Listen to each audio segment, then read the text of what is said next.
Rifeis w hat happens w hile joare busy. Makin quod her plans. You may say im adramer but im not. The only one. I hope so may you'll join.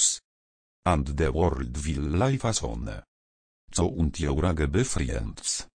Not yours. So und your life besmiles. Not theirs.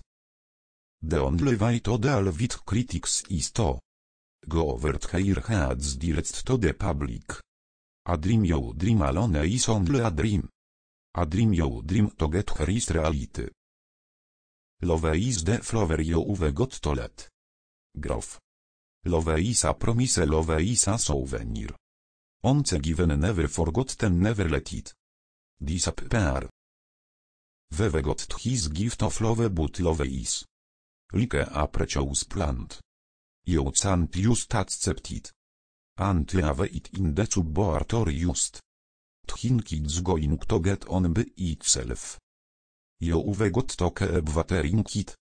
You've got to really look after it and nurture it. Reality leaves a lot to the imagination. I've always been politically minded and against the status quo. I believe in everything until it's disproved. So I believe in fires, the myths, dragons. It all exists even if it's in your mind. Wuchaos to sight hat dreams and nightmares. Aren't as real as the here and now. As usual. Here is a great woman behind every idiot. Is everybody's possession it's only publishers wuchaot think hat people. Own it. My role in society or an artist's or poet's role is to try and express w hat. Well feel. Not to tell people how to feel. Not as a prayer, not as a leader, but as a reflection of us all. The more is the less sick of for sure. I'm not going to hang the way I look.